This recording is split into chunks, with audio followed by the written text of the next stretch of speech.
नमस्कार बच्चों। अभी आपके सामने मैंने कहा वर्ण क्या है, तो मैंने पहले कहा शब्द के अंश को वर्ण कहते हैं और वर्णों की संख्या 45 है। किसमें? तो हिंदी वर्णमाला में। अब वर्णों की संख्या 45 है हिंदी वर्णमाला में और इन्हें 3 भागों में विभक्त किया गया। पहला स्वर वर्ण, व्यंजन वर्ण और तीसरा अयोगवाह में। स्वर वर्ण वे वर्ण होते हैं जिनके उच्चारण में किसी अन्य वर्ण की सहायता नहीं ली जाती।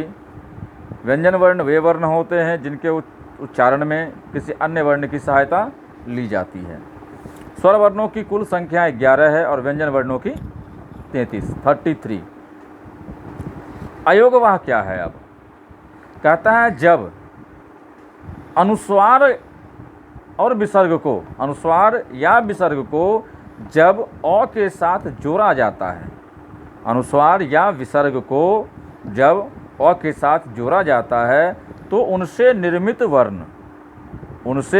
निर्मित वर्ण अयोगवाह कहलाते हैं। ध्यान दीजिएगा अयोगवाह के विषय में, चूँकि इसकी चर्चा बहुत कम किताबों में की गई है, परंतु संस्कृत के पुस्तकों में इसकी विश्लेषणता को दिखाया गया है। तो मैंने जब उससे स्टडी किया था तो मैंने देखा कि नहीं, बच्चों को बताना आवश्यक है। यह ह्रस्व स्वर, स्वर के 2 प्रकार, ह्रस्व स्वर और दीर्घ स्वर। ह्रस्व स्वर वे स्वर होते हैं जिनके बोलने में बहुत कम समय लगता है और दीर्घ स्वर वे होते हैं जिनको बोलने में ह्रस्व स्वर की तुलना में अधिक समय लगता है। जैसे ह्रस्व ई दीर्घ ई, ह्रस्व ई दीर्घ ई बोलते हैं हम लोग क, का। तो ये क जो है वह ह्रस्व है और का क्या है? दीर्घ है। अब मैं आपको आता हूँ व्यंजन वर्णों की ओर। व्यंजन वर्ण जिनकी संख्या मैंने पहले कहा 33 है। व्यंजन वर्ण 3 प्रकार के होते हैं। पहला स्पर्श व्यंजन। स्पर्श व्यंजन का मतलब कवर्ग, चवर्ग, टवर्ग, तवर्ग और पवर्ग, ये सभी स्पर्श व्यंजन कहलाते हैं। अंतस्थ य, र, ल, व। य अर्ज means which alphabet is created from our heart that will come out. वे जब निकलते हैं तो हमारे हृदय पे जोर पड़ता है, इसलिए उन्हें अंतस्थ भी कहते हैं।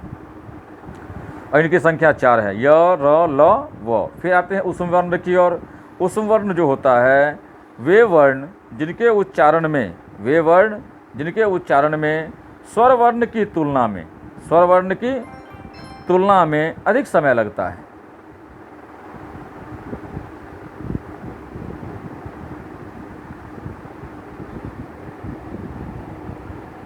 उष्म वर्ण वे वर्ण जिनको बोलते समय हमारे मुख से गर्म वायु का निष्कासन होता है।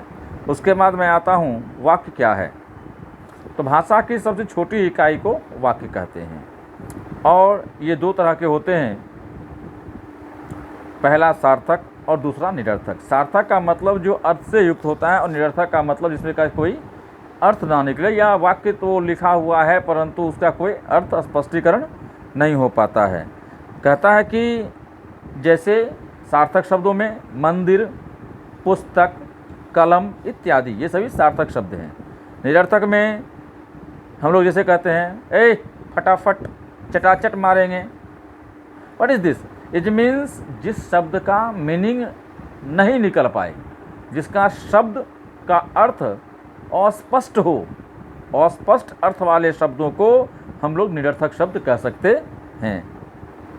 अब देखिए उत्पत्ति के दृष्टिकोण से शब्द 4 प्रकार के होते हैं। पहला तत्सम, तद्भव, देशज और विदेशज। मैंने क्या कहा? तत्सम, तद्भव, देशज और विदेशज। ये सभी जो हैं ये 4 प्रकार के होते हैं। पहला तत्सम, वे शब्द जो संस्कृत से ज्यों के त्यों आ जाते हैं तथा उनके ध्वनि में कोई परिवर्तन नहीं होता है, उसे तत्सम कहते हैं। जैसे मयूर, मयूरः, नयन, नयनम इत्यादि। तद्भव, वे शब्द जो संस्कृत से हिंदी में बदले जाते हैं, संस्कृत से हिंदी में बदले जाते हैं, उन्हें हम लोग तद्भव कहते हैं। जैसे आग, मयूर का होता है मोर, तो मोर क्या हो गया? तद्भव हो गया। और तत्सम क्या हो गया? मयूर है।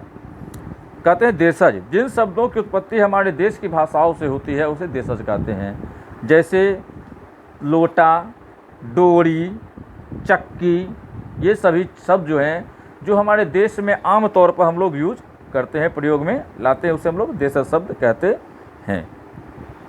उसके बाद आते हैं विदेशज।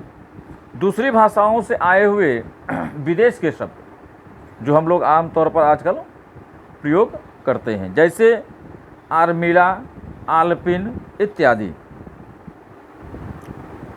अब मैं आपके सामने इन तथ्यों को, लॉकडाउन का पालन करना है और अपनी पढ़ाई को भी आगे जारी रखना है। जय हिंद, जय भारत।